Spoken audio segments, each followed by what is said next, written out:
morning. My name is Abby Cox. What's your name? My name is Susan. Oh, nice to meet you, Susan. So, as you know, you were referred to me by the hospital. Do you mind telling me a little bit about yourself and what led to this moment? So I'm really nervous to be here, number one, because I haven't really been leaving the house.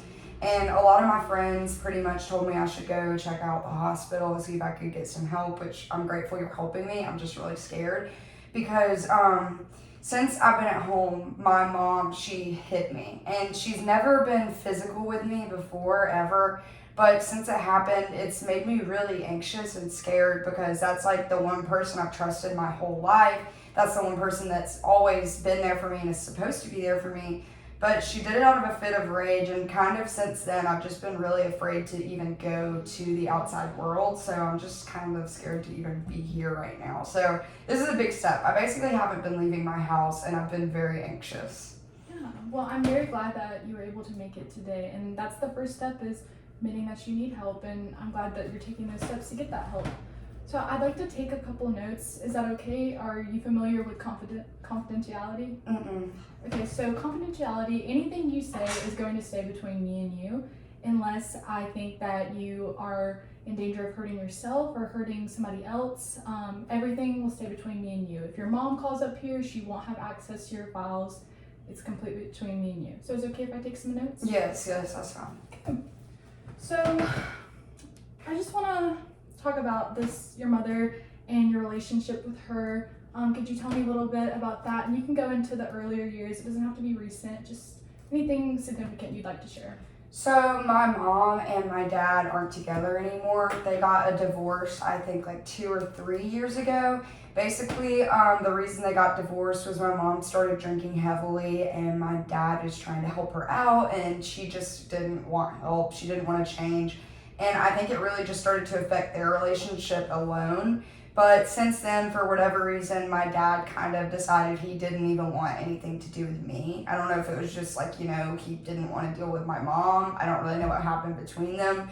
But whenever they divorced, my dad left and he moved to Virginia. So since then, and even before then when they were married, I've always been super close to my mom. So even when she was going through her phases and drinking a lot and got really addicted to alcohol, I never really saw it as a bad thing because I've always just had a soft spot for her. Ever since I was little, she's always been the person that was there for me. My dad would always work and she would always stay at home. So we'd stay together. We were always super close. She'd take me to school. She'd help me with homework. She was just always she was my best friend. And so recently, whenever that happened, she was also drunk.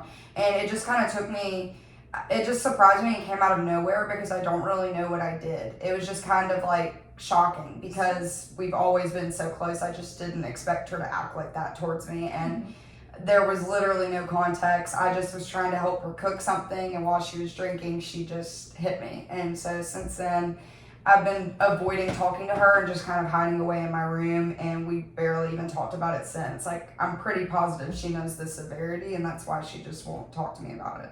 So what you're saying is you might feel like you're feeling a little betrayed and confused? Yes. Yeah, so just want to reassure you and know that these are problems that I want to help you work through, and I don't want you to place all this blame on yourself. I want to work with you and see if we can use these skills that we're learning in this therapy session. Maybe we can use that to talk to your mother and sit down and figure out what's going on, because has she had, you said she's never had really a past with alcohol? Not until leading up to the divorce. That's kind of what caused the divorce. So it hasn't been my whole life, at least. Yeah, and I see on your chart that you're about to turn 21. Mm-hmm. So, that's the legal drinking age. So I'm wondering if that might be bringing up some thoughts about alcohol and how that might affect you later on in life. Yeah, I don't want to, because I don't want to turn into whatever that was. Yeah, no, I understand. So I want to kind of ask you a couple questions about your father. Have you had any contact with him or any support from him? No, not at all. When was the last time you spoke to him? So whenever the divorce actually happened and was finalized was actually when he just kind of up and left. He didn't even tell me bye or anything. He literally just left. So probably a few days before, he was always at work and always busy, but he would come home for lunch. And so I think like the last time I saw him was like around lunchtime, and my mom was cooking and we just ate together, all of us as a family. And there didn't seem to be any issues, which was really weird to me, but I don't know if that's just because the divorce was finalized and they knew that it was over. Mm-hmm. And when was this divorce finalized? 2 to 3 years ago. Wow. So you haven't had any contact with your father since then? Mm-mm. Oh, wow. I don't even know how to reach him because he changed his number. Okay. Well, I'm so sorry about that. Could you tell me a little bit more about your personal relationships? It can be friends, boyfriends, anything significant? So I have a boyfriend. We've only been dating a few months, and we have like issues a lot just because I think I kind of have that doubt. I get really scared of being betrayed by people now. And so even though I'm not, like, I don't think my boyfriend ever get physical with me, I just have natural doubts that he's going to leave me, never talk to me again, or like something's just going to happen and snap out of nowhere. Because kind of like my dad, like I didn't expect that. We weren't as close, but I still didn't expect him to just leave. And so now it's really affected our relationship, and we have frequent arguments or at least disagreements because I'm always doubting him, and I'm always scared that he's going to leave. I'm always scared he's going to cheat. I'm always scared he's just going to do stuff. Like, I'm very anxious in our relationship, if that makes sense. Mm-hmm. As for friends, though, I mean, I only have like one really close best friend, and it's a girl, and pretty much our relationship's good. She's been my friend since childhood, and like, she knows about all this, and she's one of the people that was like, we think you need to go get help at the hospital, as in her and her family, because I'm close to her family too. Yeah, well, I'm really glad that you have that extra support from her and her family. That is very crucial in times like this. As for you and your boyfriend, with your problems that keep occurring, how are the problems beginning and ending? So it kind of just happens. Like, I don't even know how to explain it, in the sense that like we could literally just be doing anything, hanging out, and he has to go do something. Like, let's just say he has to like go home and do some homework. Well, whenever that happens, my mind immediately starts racing. So it's like the second he's not by my side, I'm immediately thinking, oh my gosh, he's not coming back. Oh my gosh, he's cheating on me. He doesn't like me. He doesn't care about me, which like day goes by every day. He proves it time and time again, like he does. So even though consciously I can affirm myself like, you know, Susan, you're doubting yourself, like you're making this stuff up. At the same time, subconsciously, I'm just terrified. So it'll usually start with me prompting it. Being like, you know, what are you doing? What are you doing? Like every 5 seconds. Like I need to know every detail. I want to see his location. I want to see his surroundings, which makes me feel crazy. But I genuinely just am scared that he's just going to leave me for someone else, even though he doesn't even talk to other girls or anything. Mm-hmm. So do you believe that there's anything that your boyfriend can do to help you have more reassurance and kind of get rid of these thoughts that you're having? I don't know. I mean, personally, like I feel like whenever we're not together, we don't text enough. Maybe we don't text or call enough, which that's part of me too. Like I don't really text him too much unless I start getting in my head, and I'm immediately like, you know, it's like if we're not together, it always ends up being negative because I always end up thinking like something bad's going on, or like, you know, we haven't texted in a minute. I bet he's out with some girl. I bet he's doing this. I bet he's never gonna hang out with me again.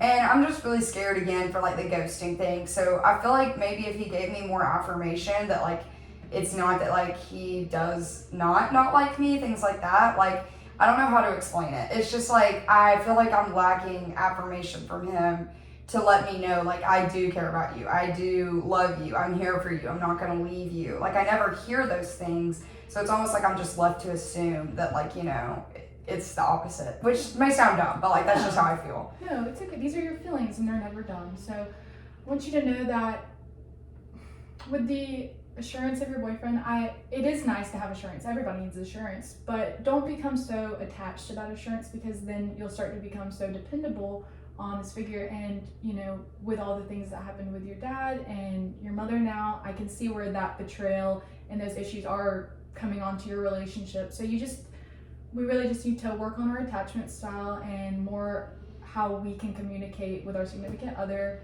and kind of let those problems fizzle out before they explode. So Okay. There's nothing wrong with your attachment style at all. I mean, there's many people who are like that, and there are ways that we can work together to try to reverse that a little bit and have a little bit more trusting qualities to our relationship. So I'd like to talk to you now about your best friend and her family and how their relationship has impacted you over these past few years? So it's been great because my mom's family, there's like nobody she talks to in her family. So therefore I don't really talk to them. My dad's family is kind of who we would go to like go eat for Christmas together. You know, that's my grandma, my granddad, etc. And so now that I've lost like that link, none of them have talked to me either. I don't know why, and I don't understand it. So it kind of just felt like me and my mom. And so when she betrayed me, it felt really good to know that my friend's family was there for me and my friend. They know what's going on. They're like that white picket fence, like perfect family. They've got like the mom, the dad that are together, happily married. They've got like 2 dogs. My friend, she has siblings, like she has 2 brothers and an older sister. So it's like, I feel like whenever I'm there, I have a sense of family. Like they actually want to hear about my problems. We'll all eat at a dinner table. They'll include me in their movie nights and activities. And I think it's just kind of because my friends vouch for me, but also I trust them enough to vouch for myself that like I don't have that aspect. So they kind of try to build it for me, if that makes sense. Mm-hmm. Well, I'm really, really glad to hear that you have that support system. Again, it is so crucial that you have that, and yeah, I'm just really glad that you do have that. So now I'd like to talk to you about your school. I see you're at Troy University. Mm-hmm. Could you tell me about your experience there and what's coming up? It's been good. Again, up until recently, I've always been very social, always been outgoing, very involved, and just going and doing stuff. I'm actually majoring in social work, and the reason that I was interested was because my mom was a social worker. She's not anymore. Again, she's unemployed now, and she was for my dad. I don't know what she's gonna do now, but when her and my dad first got married, that's whenever she became unemployed because she could kind of live off of my dad. And now that my dad's gone, I don't know what she's gonna do. But she inspired me to be a social work major to begin with, which I guess is ironic with the situation. But yeah, so pretty much I'm a social work major. I have really good grades, but lately, like as of late, I have not been near as involved. I've been rain checking on all of like my other acquaintances, not because, you know, I have my best friend, but at least for my acquaintances that I'm not super close to, like I've been rain checking on them. I've been rain checking on different events on campus. Like I've just been very isolated in my own room and in my head because I just don't really trust anyone. So I met my boyfriend through Troy University, and I've really only been seeing him and my close friend. So that's about it. Like, I mean, other than that, it's been going good. It hasn't affected my grades. The divorce, none of that affected my grades. And not even recently, like whenever she hit me, my grades haven't been affected. That's something that I'm very like passionate about, and I feel like I can keep in order, and that's one of like my first and foremost things. But it's just, again, more of like my social life and social experiences that have been affected by what happened to me. So overall for school, like university, I think I've been doing good, and I don't think it's going to be affected too bad. It's just, again, like, you know, I'm coming up on 21, I'm going to be a senior, and like, I don't even know if I'm going to get a master's or not yet. I'm still considering it, but I feel like this is the last bit of a college experience I'll have. And so I don't want to be isolated and feel so afraid and scared to like go out and have fun while I actually have the chance to for like my final year of college, or potentially my final year. Yeah. Well, I'm really glad that you seem to be putting your grades and your classes ahead of a lot of other things, but it is really important to have that social life, and like I said, not to become so dependent on 2 or 1 individuals. Mm-hmm. So I would suggest maybe do you have any hobbies? Not really. I mean, I play guitar sometimes, and other than that, like I occasionally like color. I don't know if that's weird, but like I color sometimes, and really just play guitar. And so I have a cat, and I spend time with my cat too. But that's about it. Awesome. Yeah. So I would should suggest for you to maybe reach out to your university and see if there's any clubs that strike your interest.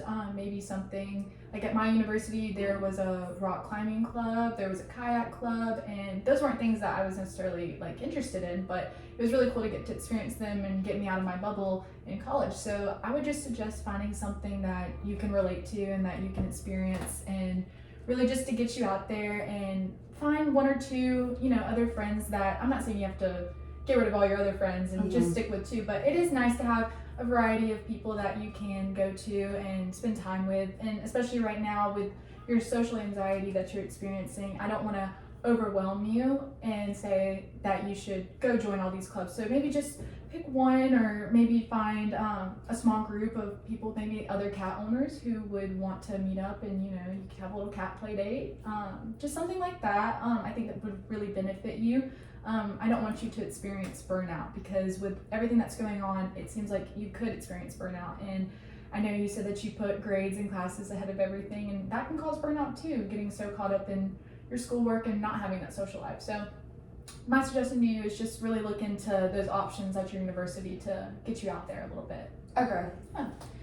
So I just want to ask you if you think that your medications that you're being prescribed, do you think those are helping you or hurting you? What do you think about I think those? they're helping. I don't know if they're helping all the way though. Like I know like people say, medicine's not like the magical cure. I've been taking like the anxiety medicine, and that's mainly for my physical symptoms. So mentally I still get in my head a lot, and I feel like that's what affects me more, is just that I still have like these racing thoughts. So although I can take medicine that eases the symptoms of like, I'm terrified to leave the house and I walk outside, and if I were here without that right now, I'd probably be like, my heart rate would be up, I'd probably be like sweating and shaking and just very physically and visibly scared.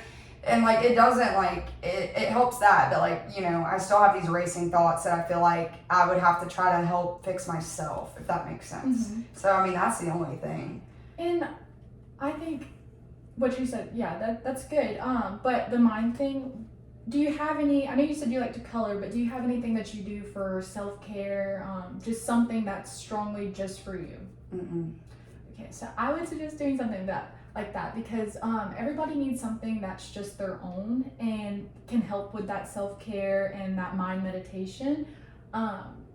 Medication is great, it helps with the symptoms, but helping your mind and your overall self-care is really beneficial as well. So coloring, that can be self-care. So maybe I would suggest getting a coloring book and sitting down, take a nice relaxing bath or shower, and then sit down, turn your phone off, forget about the day, and just color a page or two at night, and just use that for your self-care, and try to find something that you like to do that is just strictly yours. Yeah, it's just scary. I know. Independency can be really scary, especially when you have been betrayed and you're scared of being alone. It's a lot to have to deal with. I just want you to be prepared and later on in life be able to use these skills and become that independent person that I know that you can be. I think this is going to conclude our session today. Is there any other questions that you may have? I don't think so. Well, I just want to thank you again for coming in and taking that step to come see me today. It's way more important than you think it is. Thank you. Thank you. Have a good day.